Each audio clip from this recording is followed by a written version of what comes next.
నమస్తే welcome to V9 Telugu TV ముందుగా ముఖ్యాంశాలు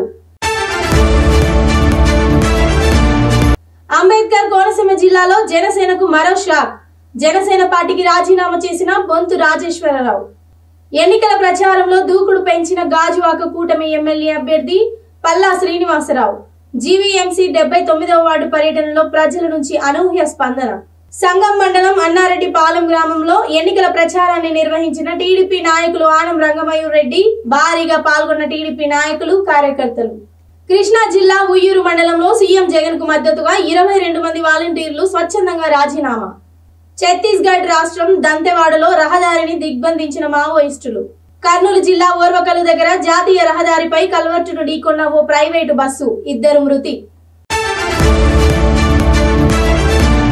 ఇక వివరాల్లోకి వెళ్తే అంబేద్కర్ కోనసీమ జిల్లా రాజోలు నియోజకవర్గంలో జనసేన పార్టీకి ఎదురు దెబ్బ తగిలింది జనసేన పార్టీకి బొంతు రాజేశ్వరరావు రాజీనామా చేశారు ఈయనతో పాటు కొత్త రాజేశ్వరరావు జనసేన సర్పంచ్ ఆకర్ శ్రీనివాస్ మరియు జనసేన ముఖ్య నాయకులు రాజీనామా చేశారు జనసేన పార్టీ అధినేత పవన్ కళ్యాణ్ ఇచ్చిన హామీ నిలబెట్టుకోలేదని దీంతో జనసేన పార్టీకి రాజీనామా చేస్తున్నట్లు బొంతు రాజేశ్వరరావు ప్రకటించారు రాజోలు నియోజకవర్గం నుంచి జనసేన టికెట్ బొంతు రాజేశ్వరరావు ఆశించారు కాగా బుధవారం జనసేన అధినేత Pawan Kalyan b form retired IAS Deva Varaprasad కు ఇవ్వడంతో మనస్తాపానికి గురయ్యారు దీంతో జనసేనకు గుడ్ బై చెప్పి రేపు జగన్ సమక్షంలో కాకినాడలో సొంత గూటికి బంధు రాజేశ్వరరావు చేరునున్నారు రాజోలు నియోజకవర్గ ప్రజలందరికీ కూడా నా హృదయపూర్వక నమస్కారాలు ఈరోజు అత్యవసరంగా ప్రెస్ కాన్ఫరెన్స్ పెట్టేదానికి ముఖ్యంగా నేను సుదీర్ఘమైనటువంటి సేవలు చేసి నేను పుట్టిన ప్రాంతానికి నా బంధువులు మిత్రులు ఉన్నటువంటి ప్రాంతానికి సేవ చేయాలనే ఉద్దేశంతో గత 12 ఏళ్ళ నుండి కూడా రాజకీయాలు ఉన్నాను మరి గడిచిన 2 ఎలక్షన్లో కూడా మీరంతా కూడా నన్ను ఎంతో ఆదరించారు అతి స్వల్ప ఓట్లతోటే నేను పరాజయం పాలయ్యాను దానికి మీ అందరికీ కూడా నా జీవితాంతం కూడా అందరికీ కూడా కృతజ్ఞులై ఉంటాను మరి ఈసారి జనసేన పార్టీ నుండి నిలబడాలనే కాంక్షతో మరి పవన్ కళ్యాణ్ గారు ఇచ్చిన హామీ పురస్కరించుకొని తప్పనిసరిగా ప్రజాసేవ చేస్తానని నమ్మకంతో జనసేన పార్టీలో కొనసాగాను కానీ ఈ రోజుతో మరి ఆ ఆశలన్నీ కూడా అడియాసలయ్యాయి మరి నా ప్రజలకి నేను సేవ చేయాలనే కోరిక పూర్తిగా కూడా అడుగట్టిపోయిందనే ఉద్దేశంతో మరి జనసేన పార్టీలో ఉండి కూడా మనం ఏం చేయలేము నా ప్రజలకు ఏం చేయలేమనే బాధతో విత్ హెవీ హార్ట్ నేను జనసేన పార్టీకి ఈరోజు రాజీనామా చేస్తున్నాను ఇందు మూలంగా రాజోలు నియోజకవర్గ ప్రజలందరికీ అలాగే బయట ఉన్న మిత్రులందరికీ కూడా సర్వజ నేను కృతజ్ఞుడై ఉంటాను వాడికి రుణపడి ఉంటానని చెప్పి మనం చేస్తూ మీరందరూ ఇచ్చినటువంటి ఈ సపోర్ట్కి తప్పనిసరిగా రుణపడి ఉంటానని మీ అందరికీ మరొకసారి మనం చేసుకుంటూ సెలవు తీసుకుంటాం భవిష్యత్ కార్యక్రమం అతి త్వరలో మీ అందరికీ కూడా తెలియజేసి ముందుకెళ్తానని మనం చేస్తున్నాం గాజువాక టీడీపీ బీజేపీ జనసేన కూటమి ఎమ్మెల్యే అభ్యర్థి పల్లా శ్రీనివాసరావు చేపట్టిన ఎన్నికల ప్రచార యాత్రకు జనం నుంచి అనూహ్య స్పందన లభిస్తోంది అడుగడుగున జనాదరణ ఎక్కడికక్కడ ఆప్యాయంగా పలకరింపుతో పాదయాత్ర ఉత్సాహంగా సాగింది జీవీఎంసీ 79వ వార్డులో టీడీపీ కార్పొరేటర్ రౌతు శ్రీనివాసరావు ఆధ్వర్యంలో చేపట్టిన ప్రచార కార్యక్రమానికి జనం స్వచ్ఛందంగా తరలివచ్చారు ఈ సందర్భంగా పల్లా శ్రీనివాసరావు మాట్లాడుతూ తనను గాజువాక కూటమి ఎమ్మెల్యే అభ్యర్థిగా గెలిపిస్తే నియోజకవర్గ పరిధిలో ఆవిష్కృతంగా ఉన్న సమస్యలన్నింటినీ దశల వారీగా పరిష్కరిస్తానని హామీ ఇచ్చారు వైకాపాకు ఒక్క అవకాశం ఇచ్చాక రాష్ట్రంలో ప్రజలు ఎన్ని కష్టాలు పడుతున్నారో అందరికీ తెలిసి వచ్చిందన్నారు రాష్ట్రం అభివృద్ధి చెందాలన్నదే చంద్రబాబు ఉద్దేశమని అందుకోసమే ఎన్డీఏతో జత కట్టామని తెలిపారు ఆంధ్రప్రదేశ్ గంజాయికి అడ్డాగా మారిందని ఈ విషయంలో యువత జాగ్రత్తలు తీసుకోవాలని సూచించారు రాష్ట్ర ప్రయోజనాలను దృష్టిలో పెట్టుకుని ప్రతి ఒక్కరూ కూటమి అభ్యర్థుల విజయానికి కృషి చేయాలని ప్రజలను కోరారు. ఈ కార్యక్రమంలో భాజపా, జనసేన పార్టీ నాయకులు, కార్యకర్తలు, తాతారావు, సోమశేఖర్ తదితరులు పాల్గొన్నారు. బ్యాకప్ జనరేటర్స్ అన్ని కూడా ఆ రోజు మేము 24 అవర్స్లో మేము పవర్ రెస్టోర్ చేసాం. ఇది మీరు గుర్తుంచుకోవాలి. అలాగే వాటర్ స్టోరేజ్ మీకు జనరల్గా 90 days డెడ్ స్టోరేజ్ ఉండాలి. కానీ 15 రోజులు వచ్చినటువంటి సందర్భాలు ఉన్నాయి 2017-18లో. ఆ రోజు రైవాడ్ నుంచి, తాటిపోటు నుంచి కూడా మేము ఎష్యూరెన్స్ ఇచ్చాం ప్లాంట్కి. కనుక సోదరులారా, అనేక సందర్భంలో ప్లాంట్ను పరిరక్షించినటువంటి చరిత్ర తెలుగుదేశానికి ఉందని చెప్పేసి ఈరోజు తెలియజేస్తున్నాను. ఈరోజు జనసేన నాయకులు కూడా ముందుకు ఉన్నారు. ఖచ్చితంగా ప్లాంట్ పరిరక్షించాలన్న ఆలోచనతోనే. కనుక సోదరులారా, రేపు ఖచ్చితంగా మేము పరిరక్షించగలం. గతంలో ఎలాగైతే నష్టాల్లో ఉన్నటువంటి ప్లాంట్ని 1387 కోట్లు ఆ రోజు అప్పుని కాస్త ఈక్విటీ కింద కన్వర్ట్ చేసి లాభాల్లో తెచ్చినటువంటి సందర్భం కూడా ఉంది. రేపు మళ్ళీ మేము చెప్తున్నాం, రేపు మళ్ళీ తెలుగుదేశం, జనసేన కాపాడగలదని సంగతి కూడా ఈ సందర్భంగా గుర్తు చేస్తున్నాను. ఈరోజు మంత్రి గారు అంటున్నారు, మాకు ఓటు వేయండి, మేము ప్లాంట్ పరిరక్షిస్తామని. మీరు గుర్తుంచుకోండి సోదరులారా, వైసీపీ కానీ అధికారంకి వస్తే మొదటి నెలలోనే ప్లాంట్ అమ్మి పడేస్తారనే సంగతి మీరు అందరూ కూడా గుర్తించాలి. ఎందుకు ఈ మాట చెప్తున్నానంటే, ఒకవైపు వాళ్ళ నాయకులందరూ కూడా ప్లాంట్ను పరిరక్షిస్తామని చెప్పి టెంట్లో కూర్చుంటారు. పక్కన ఉన్నటువంటి గంగవరం పోర్టుని ప్రభుత్వ వాటా, రాష్ట్ర ప్రభుత్వ వాటానే ప్రైవేట్ వ్యక్తులకు అమ్మేశారు. ఇది గుర్తించాలి. కనుక సోదరులారా, ఈ ప్లాంట్ను పరిరక్షించగలిగేది ఎన్ఏడి కుటుంబం, ఎన్డీఏ కుటుంబం సంగతి మీరు గుర్తించాలని చెప్పి ఈ సందర్భంగా తెలియజేస్తూ, అలాగే సోదరులారా, ఇక్కడ నేను శాసనసభ్యుడిగా ఉన్నప్పుడు నా సొంత నిధులతో టోల్ గేట్ను తొలగించాను. కానీ ఒకసారి తెలుగుదేశం పార్టీ ఓడిపోయిన తర్వాత, వైసీపీ అధికారంకి వచ్చిన తర్వాత కేవలం మంత్రుల కోసం టోల్ గేట్ అక్కడ పెట్టించారు. నేను ఇక్కడ ఉన్నటువంటి ప్రజానికానికి అతనికి ఎటువంటి వ్యాపారాలు లేవు. ప్రజలే సేవగా ఆయన 5 సంవత్సరాలు ఏ విధంగా చేస్తున్నారో మీకు అందరికీ తెలుసు. కాబట్టి ఒక్కసారి ఆయనకు అసెంబ్లీకి ఎమ్మెల్యేగా మీరు అవకాశం ఇస్తే మళ్ళీ ఈ 5 సంవత్సరాల్లో ఏ విధంగా అభివృద్ధి చేస్తారో మీరు అందరూ తెలుసు. ఎందుకంటే 2014-2019లో మన అగరంపూడిని ఏ విధంగా అభివృద్ధి చేశారో ప్రజలందరికీ తెలుసు. కాబట్టి మీరందరూ కూడా ఆయనకు సైకిల్ గుర్తుపై ఓటు వేసి, అలాగే ఎంపీ అభ్యర్థి అయిన శ్రీభర్త్ గారికి సైకిల్పై గుర్తుపై ఓటు వేసి గెలిపిస్తారని కోరుకుంటున్నాం. అలాగే ఈ 3 సంవత్సరాల్లో కూడా మరి నేను కార్పొరేటర్ అయిన తర్వాత ఏ విధంగా అభివృద్ధి చేశానో మీకు అందరికీ తెలిసిన విషయం. అలాగే మన బరియల్ గ్రౌండ్, మన శ్మశాన వాటికను 1,50,00,000తో అభివృద్ధి చేశాను. అలాగే వివిధ రోడ్లు. సంగం మండలం అన్నారెడ్డిపాలెం గ్రామంలో మెట్టు విజయకృష్ణారెడ్డి సారథ్యంలో ఎన్నికల ప్రచారాన్ని నిర్వహించిన టీడీపీ నాయకుడు ఆనం రంగమయూర్ రెడ్డి ఇంటింటికి తిరుగుతూ కరపత్రం పంపిణీ చేస్తూ టీడీపీ, బీజేపీ, జనసేన కూటమి ఎమ్మెల్యే అభ్యర్థి ఆనం రామనారాయణ రెడ్డిని అత్యధిక మెజారిటీతో గెలిపించాలని అన్నారెడ్డిపాలెం గ్రామ ప్రజలను కోరారు. అనంతరం ఆనం రంగమయూర్ రెడ్డి మాట్లాడుతూ, ఆత్మకూరు ఈ రోజు అభివృద్ధి పదంలో ఉందంటే దానికి కారణం ఆనం రామనారాయణ రెడ్డి అని, ఫోటోలకు ఫోజులు ఇచ్చే నాయకులు ఎవరో తెలుసుకోవాలని అన్నారు. గతంలో సంగం మండలంలో 5 ఎకరాల విస్తీర్ణంలో ఐటీఐ కళాశాలకు స్థలమును కేటాయించగా ఈ రోజు దాని నిర్మాణ స్థితిగతులు కానీ, నిర్మాణ పనులు కానీ ఈ జగన్మోహన్ రెడ్డి ప్రభుత్వంలో ఎక్కడా కూడా చేపట్టిన దాఖలాలు లేవన్నారు.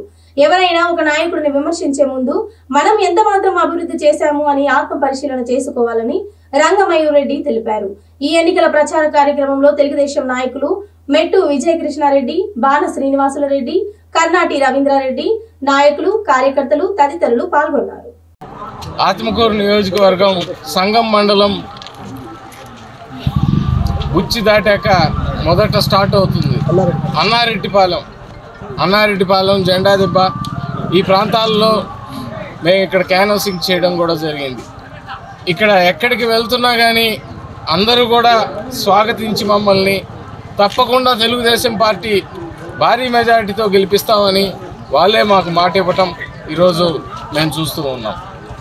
ఈ ఎలక్షన్స్లో ఒకటే ఎజెండా, మా ఎజెండా అయితే అభివృద్ధి, వారి ఎజెండా అయితే అహంకారం. అహంకారానికే అభివృద్ధికే ఓటు అంటే ప్రజానికం అందరికి కూడా అభివృద్ధినే స్వాగతం పలికేటటువంటి క్షణాలు ఈరోజు మొదలైనాయని చెప్పి కూడా ఎటువంటి సందేహం లేదు. కాబట్టి రాబోయేటటువంటి ఎన్నికల్లో భారీ మెజార్టీతో తెలుగుదేశం కూటమి, జనసేన, బీజేపీ, తెలుగుదేశం కూటమి కేంద్రంలో మోడీ గారి సహాయ సహకారాలతో అభివృద్ధి మరింత పుంజుకొని ముందుకెళ్ళేటటువంటి రోజులు కూడా దగ్గరలోనే ఉన్నాయని చెప్పి కూడా అందరికీ మనం చేసుకుంటూ ఉన్నాం. జై తెలుగుదేశం. జనసేన బీజేపీ కూటమి అభ్యర్థి శ్రీ ఆనం రామనాయుడు గారి తరఫున, అదేవిధంగా మన ఎంపీ అభ్యర్థి వేమిరెడ్డి ప్రభాకర్ రెడ్డి గారి తరఫున ఇక్కడ ఎలక్షన్ క్యాన్వాసింగ్కి వచ్చాం. ముఖ్యంగా సంఘం మండల ప్రజలు తెలుసుకోవాల్సింది ఏంటంటే, ఈ ప్రభుత్వం చెప్పేది ఒకటి చేసేది ఒకటి. దానికి ప్రత్యక్ష ఉదాహరణే ప్రభుత్వం ఏమంటుంది, అభివృద్ధి వికేంద్రీకరణ జరగాల, అభివృద్ధి మొత్తం ఒకే చోట ఉండకూడదు, అందుకని రాజధానితో సహా అన్ని మారుస్తున్నాం అని మాట్లాడుతుంది. సంఘం మండల ప్రజలు గమనించాల్సింది ఏంటంటే, రామనాయుడు హయాంలో సంఘంలో ఐటీఐ కాలేజ్ పెట్టారు. ప్రజెంట్ అంటే సంఘం మండల ప్రజలకి సాంకేతిక విద్య అందుబాటులో ఉండాలన్న ఉద్దేశంతో రామనాయుడు గారు అక్కడ పెద్ద మస్తు అక్కడ పెట్టారు. కానీ ఈరోజు ఆ కాలేజ్ ఎక్కడ ఉంది? దానికి 5 ఎకరాల స్థలం కూడా కేటాయించారు. ఆ స్థలం ఏమైంది? ఆ కాలేజ్ ఎక్కడ ఉంది? ఇవన్నీ కాలేజ్ ఏం చేశారు? ఇక్కడ బిల్డింగ్లు సరిగ్గా లేని కారణంగా ఆత్మకూరు తరలించారు. ఇదేనా వికేంద్రీకరణ అంటే? అంటే సంఘం మండలంలో వాళ్ళు సంఘం మండలానికి కేటాయించిన కాలేజీలు కూడా ఆత్మకూరు చదువుకోవాలన్నా? కాబట్టి ఈ ప్రభుత్వం ప్రతి విషయంలో చెప్పేది ఒకటి చేసేది ఒకటి. కాబట్టి ప్రజలు గమనించి మళ్ళీ అభివృద్ధి మొత్తం నియోజకవర్గ వ్యాప్తంగా అభివృద్ధి సంపాదనలు ప్రతి చోట జరగాలంటే ఖచ్చితంగా రామనాయుడు గారి గారిని, అటు వేమిరెడ్డి ప్రభాకర్ రెడ్డి గారిని అత్యధిక మెజార్టీ గెలిపించాల్సిన బాధ్యత మన అందరి మీద ఉన్న సందర్భంగా తెలియజేస్తూ జై జనసేన, జై తెలుగుదేశం. గ్రామంలో ప్రతి ఇంటికి తెలుగుదేశం పార్టీ ఏం చేసింది, ఏం చేయబోతుందని తెలియజేస్తూ వివేకానంద రెడ్డి గారి కుమారుడు రంగమయ్య రెడ్డి గారు ఇంటింటికి తిరిగి ప్రచారం చేస్తున్నారు. ముఖ్యంగా సంఘం మండలంలో అనారెడ్డిపాలెం గ్రామం వైఎస్ఆర్సీపీ మండల కన్వీనర్ అంటే బాలశంకర్ రెడ్డి గారు ఈ ఊరు అతనే. పెద్దలు చెప్పినట్టు అభివృద్ధి అంటే మా ఊర్లో మా గ్రామానికి సచివాలయం శాంక్షన్ అయింది, ఆర్బీకే సెంటర్ శాంక్షన్ అయింది, ప్రైమరీ హెల్త్ సెంటర్ శాంక్షన్ అయింది. ఈ రోజుకి దాని గురించి ఏం చేయాల, ఏ అభివృద్ధి లేదు. మా ఊరికి శ్మశానాలు లేవు. మీరు చూసే ఇప్పుడు ఎంట్రన్స్లో ఉండే మెయిన్ బ్రిడ్జి లేదు. కాబట్టి ఆయన ఆ బ్రిడ్జి పక్కనే ఆయన ఇల్లు కూడా ఒక దున్నపోతి మీద వాన పడినట్టు, దున్నపోతి ఎట్లా ప్రవర్తిస్తుందో అదే రకంగా ప్రవర్తించే వ్యక్తి. ఇప్పుడు అన్న చెప్పినట్టు అభివృద్ధికి మారు పేరు తెలుగుదేశం పార్టీ. అవతల వైపు ఉండేవాళ్ళు గర్వంతో తలకి పొగురెత్తిన ఆ గర్వంతో వైఎస్ఆర్సీపీ వాళ్ళు ఎలా ఉన్నారో మా ఊరు బాలశంకర్ గారిని చూస్తే తెలిసిపోద్ది. ఒక్క పని మా ఊర్లో చేయాల. ప్రతి ఇంటికి తాగునీటి వసతి కూడా లేదు, శ్మశానాలు లేవు. ఇలాంటి వ్యక్తి దాదాపు 5 సంవత్సరాల నుంచి పరిపాలన చేస్తున్నారు. మా ఎజెండా అభివృద్ధి. అన్న చెప్పినట్టు తెలుగుదేశం పార్టీ అజెండా అభివృద్ధి. ఈ అహంభావుల్ని, ఈ దుర్మార్గుల్ని, ఈ పనికి మాలని ఆల్రెడీ మా ఊరు వాళ్ళు ఇంటికి పంపించేశారు. ఆయన ఊర్లో కూడా రావట్లేదు. తర్వాత రోజుల్లో కూడా ఊర్లోకి రాకుండా ఎల్లగొట్టే బాధ్యత తెలుగుదేశం పార్టీ తీసుకుంటుంది. కృష్ణా జిల్లా ఉయ్యూరు మండలం పెద్ద ఊరగాల గ్రామంలో 22 మంది వాలంటీర్లు మూకుమ్మడిగా రాజీనామా చేశారు. 22 మంది వాలంటీర్లు కార్యదర్శికి తమ రాజీనామా పత్రాలను అందజేశారు. వాలంటీర్లపై చంద్రబాబు నాయుడు కుట్రపూరిత రాజకీయాలు చేస్తున్నాడని, అవ్వాతాతలకు, వృద్ధులకు, వికలాంగులకు ఇంటి వద్దకే వెళ్లి పెన్షన్ ఇస్తుంటే ఓర్వలేకపోతున్నాడని వాపోయారు. గతంలో కూడా టీడీపీ వాళ్ళు వాలంటీర్లపై విష ప్రచారం చేశారని అన్నారు. సీఎం జగన్మోహన్ రెడ్డికి మద్దతుగా పార్టీ గెలుపు కోసం పనిచేస్తామని, మళ్లీ సీఎంగా జగన్మోహన్ రెడ్డి గెలిచిన తర్వాత ఇంటింటికి వెళ్లి పెన్షన్ అందిస్తామని వాలంటీర్లు తెలిపారు. పెద్దవాళ్ళ మంది వాలంటీర్స్ ఉన్నాము. మేము మాకు అప్పచెప్పిన జగన్మోహన్ రెడ్డి గారు చెప్పిన వాలంటీర్ పదవికి ఈ రోజున ముఖ్యమంత్రిగా రిజైన్ చేయడం అవుతుంది. ఎందువల్ల అనగా జగన్మోహన్ రెడ్డి గారు మా మీద కొన్ని నమ్మకం ఉంచుకొని ప్రభుత్వం తరఫున మమ్మల్ని ఇక్కడ వాలంటీర్గా నియమించారు. దీనిని మమ్మల్ని వర్క్ చేయనీయకుండా టీడీపీ వారు అడ్డుకోవడం వల్ల మేము గత నెలలో ఎవరికి పెన్షన్స్ కానీ ఎటువంటి ప్రభుత్వ సమస్యలు వర్క్ చేయలేదు. దానివల్ల నిరుత్సాహంతో మేముగా రిజైన్ చేసేసి ప్రభుత్వానికి సాయం చేయాలి, ఆయన తరఫున మేము రాజకీయంగా బయటికి వెళ్ళి ప్రచారం చేయాలనే ఉద్దేశంతో ఉన్నాం. కాబట్టి మా ఉద్యోగం మేము సంస్థగా రిజైన్ చేస్తున్నాం. నా పేరు నిఖిత. ఉయ్యూరు మండలంలోని పల్లెగాల గ్రామం. మా గ్రామంలో మొత్తం 22 మంది వాలంటీర్స్ ఉన్నారు. మేమందరం ఈరోజు రిజైన్ చేయడం జరిగింది. ఎందుకనగా చంద్రబాబు నాయుడు గారు మమ్మల్ని పెన్షన్ లేకుండా తప్పించారు. దానికి ఎంతోమంది వ్యక్తులు సచివాలయానికి వచ్చి పెన్షన్ తీసుకోవాల్సి వచ్చింది, ఎంతో ఇబ్బంది పడ్డారు. అంతేకాకుండా ఎంతోమంది చనిపోయారు. ఇలాంటి ఎన్నో ఘటనలు కూడా జరిగింది. ఇంకా ముందు ఇలాంటి జరగకుండా ఉండాలని మేము జగన్ గారిని వేడుకుంటున్నాం. మళ్ళీ ఆయన రావాలని కోరుకుంటున్నాము. ఛత్తీస్గఢ్ రాష్ట్రం దంతెవాడలో చిందనార్ తుమ్రిగుండ రహదారిని మావోయిస్టులు దిగ్బంధించారు. చిన్నార్ క్యాంప్ నుంచి పహుర్నార్ చౌక్, చోటేర్ ఖర్కా, చెర్ఫాల్, తుమ్రిగుండ వరకు పలు చోట్ల మావోయిస్టులు రహదారిపై అడ్డంగా రాళ్లు, బ్యానర్ పోస్టర్లు వేసి రోడ్డును దిగ్బంధించారు. విషయం తెలుసుకున్న బర్సూర్ పోలీస్ స్టేషన్ సిబ్బంది, చిన్నార్ సిఆర్పీఎఫ్ భద్రతా బలగాల బృందం సంఘటన స్థలానికి చేరుకుని రోడ్డును పునరుద్ధరించే పనిలో నిమగ్నమయ్యారు. కర్నూలు జిల్లా ఓర్వకల్లు మండలం పుడిచెర్ల వద్ద ఘోర రోడ్డు ప్రమాదం జరిగింది. తెల్లవారుజామున శ్రీ కార్తిక్ అనే ప్రైవేట్ ట్రావెల్స్ బస్సు రోడ్డు పక్కన ఉన్న కల్వర్టును బలంగా ఢీకొట్టింది. ఈ ప్రమాదంలో బస్సు డ్రైవర్ శ్రీనివాసులు, ఓ ప్రయాణికుడు అక్కడికక్కడే మృతి చెందారు. 4గురికి తీవ్ర గాయాలయ్యాయి. ప్రమాదం జరిగిన సమయంలో బస్సులో 30 మంది ప్రయాణికులు ఉన్నట్లు సమాచారం అందింది. రాత్రి తిరుపతి నుండి హైదరాబాద్ కు వెళ్తుండగా ఈ ఘటన చోటు చేసుకుంది. తెల్లవారుజామున కావడంతో డ్రైవర్ నిద్రమత్తులో ఉండడం వలన ఈ ప్రమాదం జరిగినట్లు పోలీసులు అనుమానం వ్యక్తం చేస్తున్నారు. డివైడర్ ను ఢీకొన్న బస్సును క్రేన్ సహాయంతో నన్నూరు టోల్ ప్లాజా సిబ్బంది పక్కకు తొలగించారు. గాయపడిన క్షతగాత్రులను చికిత్స నిమిత్తం కర్నూలు ప్రభుత్వ ఆసుపత్రికి తరలించారు. ఓర్వకల్లు ఎస్ఐ రాజారెడ్డి కేసు నమోదు చేసుకుని దర్యాప్తు చేస్తున్నట్లు తెలిపారు. ఇవి వాటి బులెటిన్ అప్డేట్స్. తిరిగి నెక్స్ట్ బులెటిన్ లో మళ్ళీ కలుద్దాం. Until then keep watching V9 Telugu TV.